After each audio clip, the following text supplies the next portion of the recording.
네, 안녕하세요. 네, 몬테레 한인교회 가족 여러분, 윤한신 집사입니다. 지난주 금토일 달라스 가정교회 평신도 세미나를 다녀온 바로 그 다음날 목사님께서 간증을 부탁하셔서 이 자리에 서게 되었습니다. 이 시간 부족한 제 입술을 성령님께서 주장해 주시기를 믿으며 혹시 내용이 조금 두껍게 들리더라도 너그러이 들어주시길 부탁드립니다. 저는 작년 말 교회 소그룹 TF팀에 참여하게 되면서 처음으로 소그룹 형태 중 하나인 가정교회에 대해 접하게 되었습니다. 이론으로만 배웠던 가정교회를 직접 경험해보고 싶어서 이번 세미나에 참석하게 되었고 그곳에서 정말 큰 은혜를 받았습니다. 많은 것을 나누고 싶지만 그중 몇 가지만 이 시간 나누겠습니다. 참고로 제 간증 중에 목자는 저희 교회의 마을 리더, 목원은 그 구성원이라는 개념으로 이해해 주시면 감사하겠습니다. 세미나는 목사님의 강의, 목자들의 간증, 그리고 주일 예배로 구성되어 있었습니다. 먼저 목사님의 강의에 대해서 말씀드리자면 강의의 핵심이자 중심에는 하나의 말씀이 있었습니다. 바로 마태복음 28장 19절 20절인데요 예수님께서 부활하시고 승천하시기 전에 남기신 유언과도 같은 마지막 말씀입니다. PPT를 좀 띄워주시기 바랍니다. 그 다음 슬라이드인데 제가 대신해서 읽어드리겠습니다. 그러므로 너희는 가서 모든 민족을 제자로 삼아 아버지와 아들과 성령의 이름으로 세례를 베풀고 내가 너에게 분부한 모든 것을 가르쳐 지키게 하라. 볼지어다 내가 세상 끝날까지 너희와 항상 함께 있으리라 하시니라. 목사님은 이 말씀을 중심으로 교회의 존재 목적을 아주 분명하게 말씀해 주셨습니다. 교회의 존재 목적은 단 하나, 영혼을 구원하여 제자를 삼는 것. 교회의 사명은 단순히 사람을 모으는 것이 아니라 제자를 만드는 것이라는 것. 말씀에 나오는 가라, 세례를 베풀라, 가르쳐 지키게 하라는 모든 과정이 결국 한 영혼을 구원하여 그 사람을 제자로 세우는 흐름이었습니다. 그래서 가정교회는 우리가 그 영혼들을 향해 가서 제자를 삼는 삶이라는 것, 즉 이미 주님을 만난 우리가 아직 주님을 만나지 못한 영혼들에게 시선을 두고 그들을 섬기며 나아가는 것임을 배우게 되었습니다. 그리고 더불어 말씀해 주신 것은 우리는 종종 교회를 삶의 일부처럼 생각할 때가 있다는 것입니다. 하지만 말씀을 통해 깨닫게 된 것은 그리스도인에게는 교회는 삶의 일부가 아니라 삶의 중심이어야 한다는 것이었습니다. 그리고 목사님이 던지신 한 질문이 제 마음에 깊이 남았습니다. 우리가 주님 앞에 섰을 때 주님이 맡기신 그 사명을 감당했느냐고 물으신다면 우리는 뭐라고 대답할 수 있을까? 그 질문 앞에서 주님께서 제 주변에 아직 주님을 인격적으로 만나지 못한 형제 자매들이 떠올랐고 저는 그저 한숨을 내쉴 수밖에 없었습니다. 돌이켜보니 저는 주님께서 남기신 마지막 말씀의 무게를 깊이 알지 못하고 있었습니다. 교회를 삶의 일부처럼 여기며 맡겨주신 사명 또한 제 전부를 드리기보다 일부만 드리며 살아왔던 제 모습이 보였습니다. 또한 저는 사명을 일처럼 감당했던 모습, 맡겨주신 사명을 제 기준에서 이 정도면 되겠지라는 생각으로 섬겨왔던 제 모습도 보게 되었습니다. 목사님의 강의를 통해 교회의 존재의 목적이 더욱 분명해졌고 예수님의 마지막 말씀을 기준으로 지금까지의 제 신앙생활과 앞으로 감당해야 할 사명을 다시 정리하게 되었습니다. 이러한 깨달음을 가지고 목자분들의 간증을 들었습니다. 다음 슬라이드 좀 부탁드리겠습니다. 다음 슬라이드를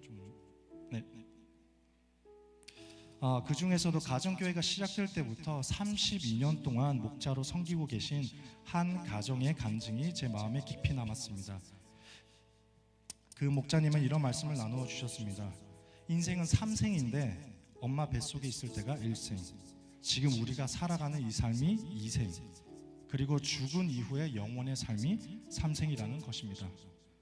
그리고 우리는 지금 2생에 출장 와 있는 것과 같고 모든 출장에는 목적이 있듯이 이 이생의 삶의 목적은 성경 말씀대로 영혼을 구원하여 제자를 삼는 것이라고 말씀하셨습니다.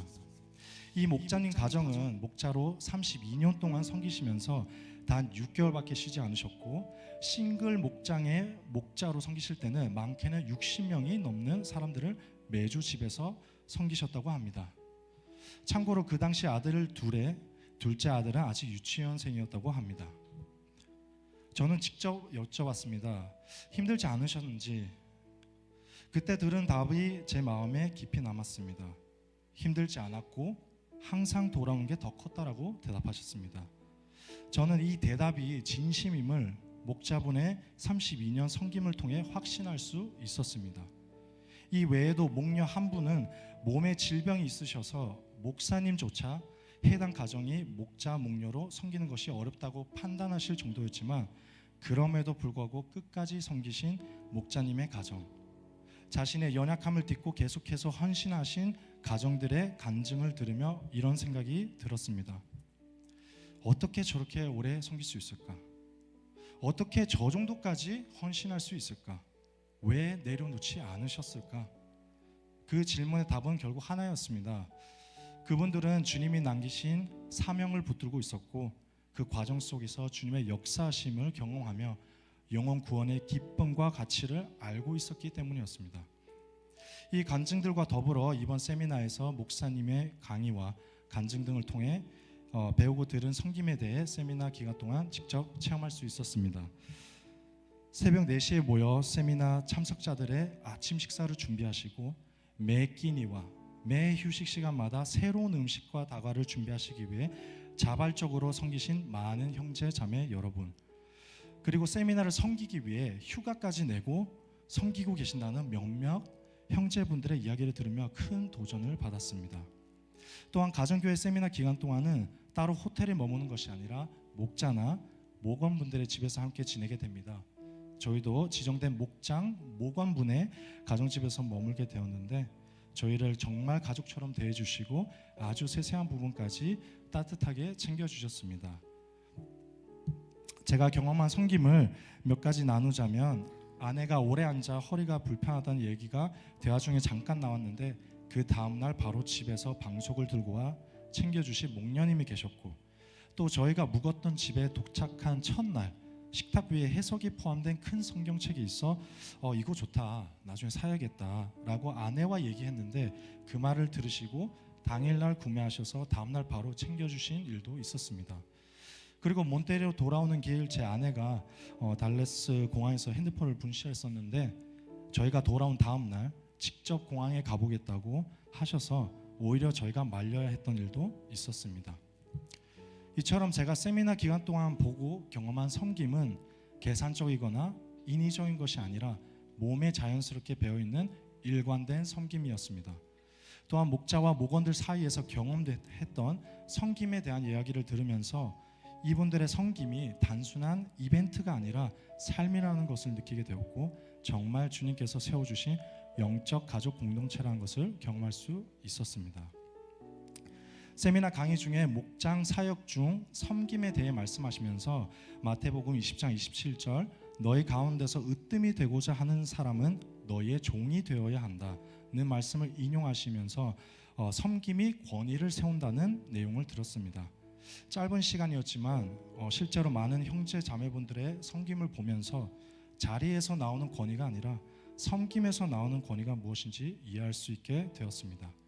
그렇게 많은 것을 배우고 느끼고 경험한 가운데 세미나 마지막 날 주일 예배를 맞이하게 되었습니다. 그렇게 세미나 마지막 날 주일 예배를 맞이하게 되었을 때 이 모든 것을 통해 주님께서 저희 가정에 보여주시고자 하는 마지막이자 가장 중요한 퍼즐 조각을 맞이하게 하셨습니다. 슬라이드를 좀 그 다음 슬라이드 부탁드리겠습니다.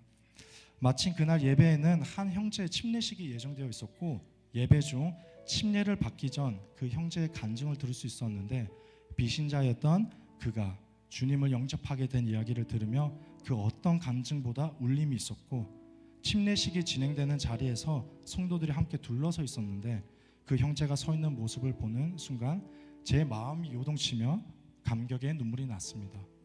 그때 말씀이 떠올랐습니다. 바로 누가복음 15장 10절 말씀입니다.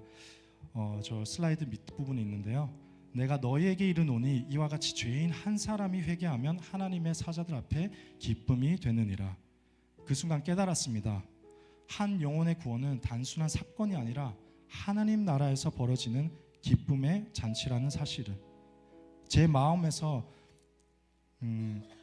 주님이 저는 일면식도 없는 형제를 통해 한 영혼의 구원이 얼마나 큰 감격인지, 그리고 그것을 통해 기뻐하시는 주님의 마음을 조금이나마 느낄 수 있었습니다.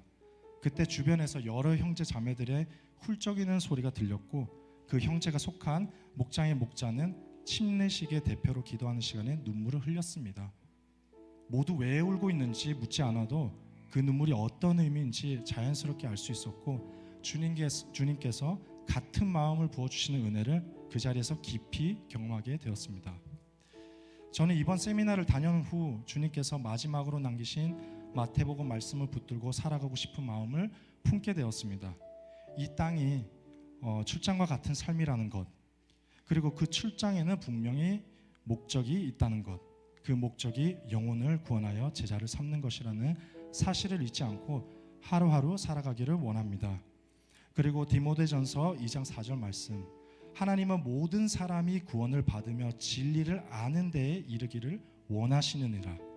해당 말씀처럼 하나님께서 원하는 것이 무엇인지 말씀을 통해 분명히 알려주셨기에 내가 생각하기에 주님이 좋아하실 것 같은 것을 하는 것이 아니라 말씀에 기록된 주님의 뜻에 순종하며 살아갈 것을 선포합니다. 그래서 저는 먼저 이 자리에서 회개합니다. 그동안 몬테레 한인교회 가족 여러분 분을 주님이 저에게 맡겨주신 영적 가족으로 여기지 못했던 것을 회개합니다. 이기주의로 물든 이 세상 속에서 제가 먼저 섬김으로 본이 되지 못한 것을 회개합니다. 이제는 주님의 사명을 제 삶의 중심에 두고 여러분의 기도응답이 저의 기도응답이 되기를 바라며 함께 기도하고 먼저 섬긴 사람이 되겠습니다. 그리고 몬테레 한인교회와 선교지를 통해 주님께서 맡기신 아직 주님을 알지 못하는 영혼들을 향한 시선을 놓치지 않고 살아가기로 결단합니다. 혹시 이 간증 이후에 결단과는 다른 여전히 연약하고 부족한 저의 모습이 보인다면 저를 위해 기도해 주시길 부탁드립니다. 저 또한 여러분을 위해 기도하겠습니다. 그리고 우리의 바람이 아닌 주님의 바람, 곧 모든 사람이 구원을 받고 진리를 아는 데 이르기를 원하시는 하나님의 뜻을 함께 붙들고 살아가는 가족 공동체가 세워지기를 소망합니다. 마지막으로 꼭 여러분들도 가정교회 평신도 세미나에 가보시기를 강력하게 추천드리며 어디에서 신앙생활을 하게 되시든 큰 유익이 될 것을 장담합니다. 저희 간증을 인내로 들어주셔서 감사합니다.